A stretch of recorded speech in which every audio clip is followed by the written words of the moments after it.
I knew something was wrong because the house wasn't making its usual noises.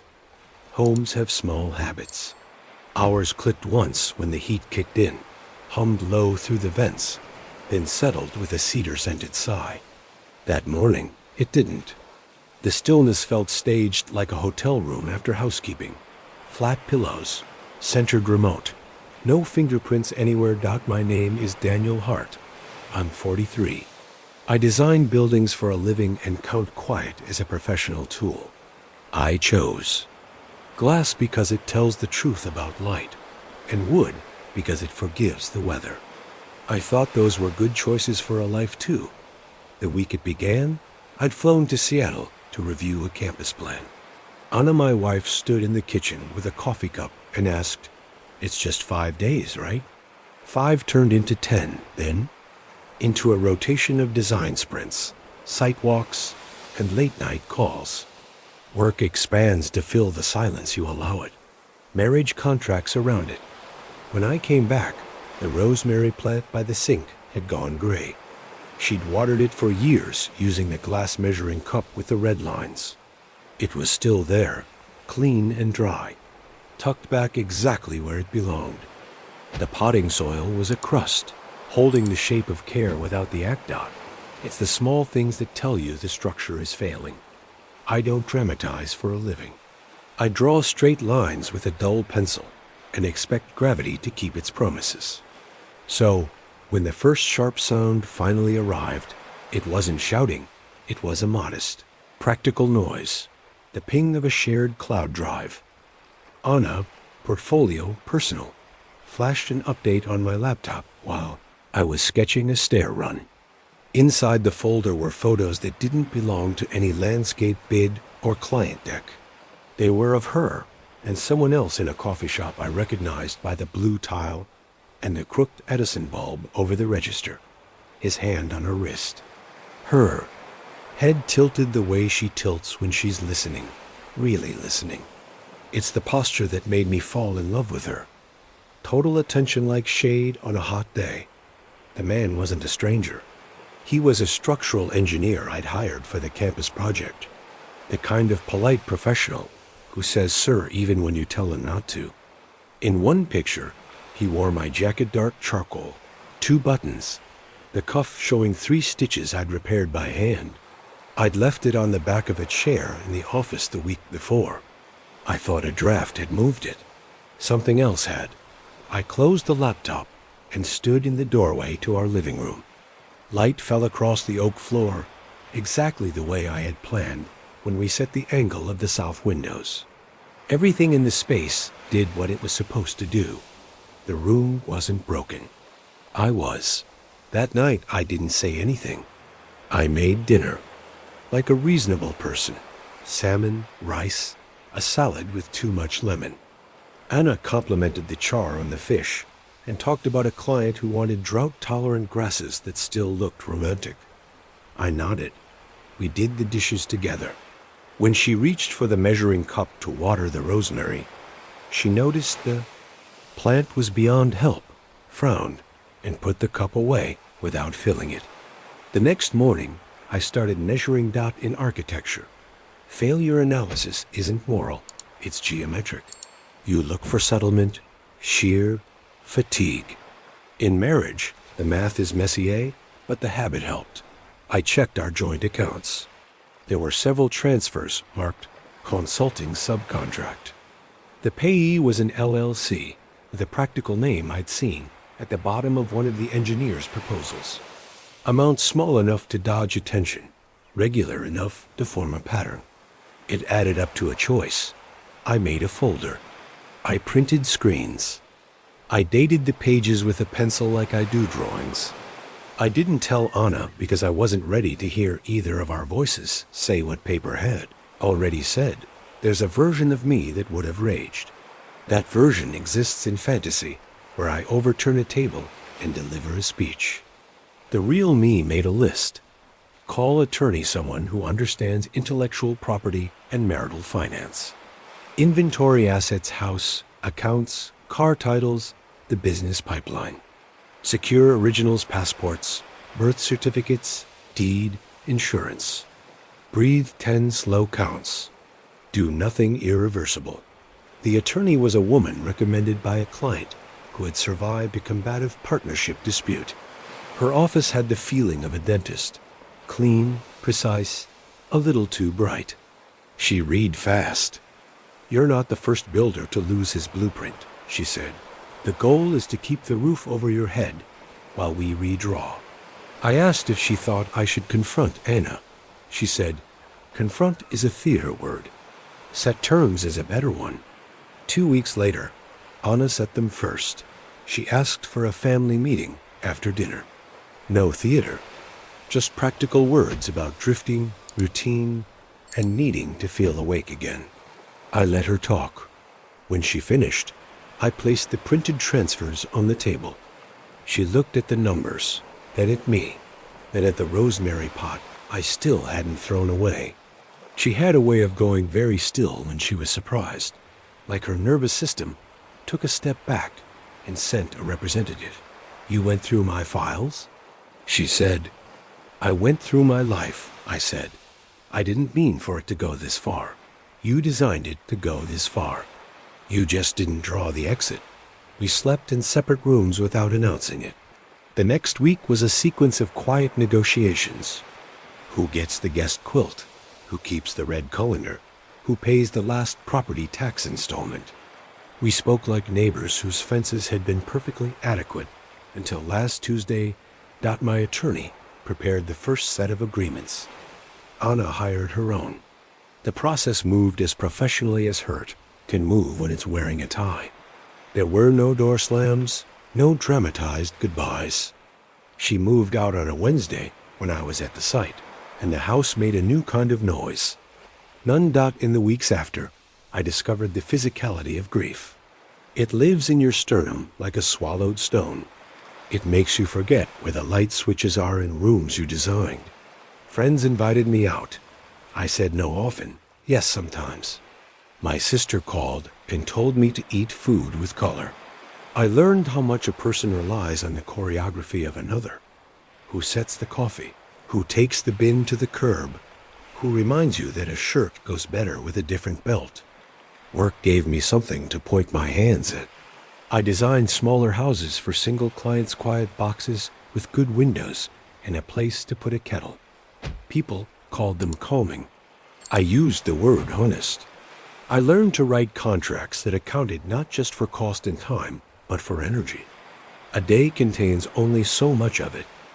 It took me nearly 3 months to take off my wedding ring. I didn't throw it.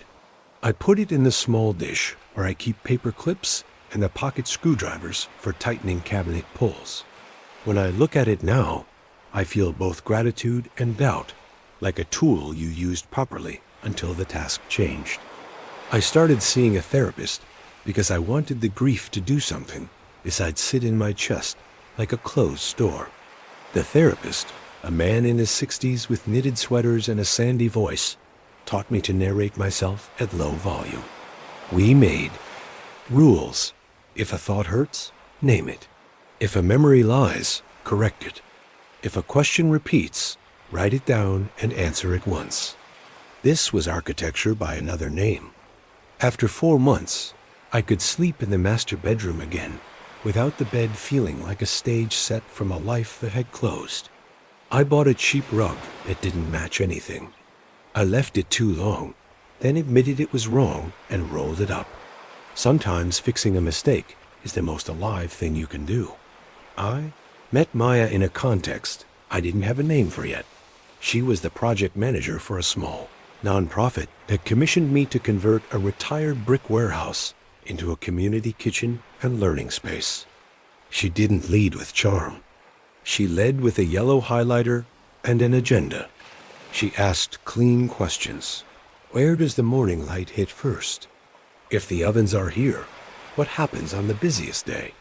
She had the habit of listening. With her whole face, the exact posture I'd fallen for in Anna, but there was no echo of threat in it. Only work. On our third site walk, it rained and the bare floors turned dark. She said, I like this better. I asked why. She said, The wet shows what the wood wants to be. The sentence sat in my head like a soft weight. I went home and had the first good dinner alone in a while.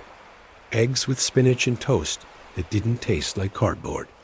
I put a new rosemary plant in the kitchen window and watered it. We didn't blur boundaries.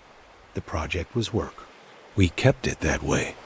But the work asked us to talk about the kind of things that hint at a person, their idea of welcoming, their taste in chairs, their tolerance for ductwork showing. We finished on budget. The community cut a ribbon, and the oven warmed the room the way we planned. A literal hearth, which is a cliché until you stand near it after being cold for too long. A week after the opening, she emailed to say thank you. I replied with a single line. You made the choices that made the room honest. She wrote back, that's the best compliment I've gotten at a job. 2 days later, I asked if she wanted coffee. I kept the invitation without pressure. A public place, a time that didn't assume availability. She said yes. The coffee shop had the kind of chairs that wobble but don't fall. We spoke in exactly the voices we'd used at work: efficient, curious, unforced. She didn't ask about my divorce, which felt like generosity. I told her anyway. Not the detailed version, just the layout. Married, betrayed, now quiet, not angry. She nodded once. You sound like a person who tidied up instead of burning down, she said. I like those. I laughed for the first time without feeling a crack in it. We kept it slow. We kept it public. Walks near the river, a museum, where the white walls did most of the talking, a hardware store where she watched me test 3 identical handles and still have a preference. When she finally saw my house, she put her hand on the south window frame and said, this angle is kind to mornings. No one had ever used the word kind about my work. I stood a little taller. I was careful not to use her as a solvent for old glue. I told my therapist I wanted to know if what I felt was real or just relief, and he said the most annoying correct thing, you'll know because you won't need it to fix anything. The first time we cooked together, she salted a pan with the confidence of someone who'd known kitchens longer than she'd known me. She asked if there were any tools I didn't like other people to use. Just that measuring cup, I said. She picked it up, smiled, and used it to water the new rosemary. You saved the wrong thing last time, she said kindly. Now you're saving the right thing. I told her I was afraid of repeating myself. She said, then don't. We made a list of simple rules that felt like railings. Tell the truth before it's dramatic. Don't leave the other person guessing out of politeness. Ask for rest like you ask for water. Keep small, good rituals and don't apologize for them. When in doubt, go for a walk. The divorce finalized on a Tuesday. A court document arrived with the dry grace of bureaucracy. I signed and felt like I'd finished a demolition with dust still in my hair. I texted Maya. Paperwork came through. She replied with a single heart and then, come over if you want to be somewhere. That isn't your house for a bit. We ate dinner on her small balcony. The city sounded the way cities do in pleasant weather. Bikes with loose chains, neighbors unwrapping packages, a dog deciding whether to bark. I told her I felt both older and brand new. She said, good, that's the right math. People assume new love erases old pain. It doesn't. It shelves it properly. With her, my past didn't demand an argument. It sat there like an old set of blueprints, consulted sometimes. No longer the plan dot, I kept making houses for singles and for couples with honest calendars. I learned to build entryways that encourage people to pause, to put a hand on wood and feel welcomed without being swallowed. I adopted a dog from a shelter, a polite black mutt who sleeps like a long sentence. On Saturdays, I fix a chair from a yard sale or bake a loaf of bread that cracks too much but tastes good. On Sundays, I water the rosemary without thinking about whether it symbolizes anything. Sometimes, when it rains, I walk outside and watch the deck boards darken and then brighten. And I think about what Maya said, the wet shows what the wood wants to be. It's become a working creed, inside and outside the house. Difficulty reveals character. Time reveals design. Anna emailed me once, months later, to say she hoped I was well. I was. Not in a triumphant way, just in the way a level bubble centers itself if you let it rest. I wrote back, I hope the work you're doing fits. It wasn't a barb. It was a sincere hope. We had built something together that didn't last. That didn't mean I wanted every structure she touched to fail. The last piece of the old life I changed was a small thing. I replaced the dimmer switch in the living room with one that clicks gently and stays where you put it. Now, when evening comes, I turn the lights to the exact brightness that makes the room honest about itself. Some nights it's bright, some nights it's low. Either way, the house makes good noises again. Click, sigh, and I sleep like a man who learned to read the blueprint he's living in. I'm not grateful for the betrayal. I'm grateful for the design lessons it forced into my hands. Keep records. Use good materials. Don't rush the curing. Make exits that aren't traps. Choose a partner who likes the angle of the morning light and can tell you why. Name the last house I finished open joinery, and carve the phrase inside a closet where only the owner will see it.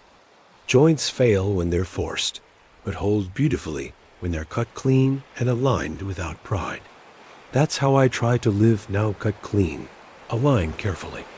No pride. I can't sand down.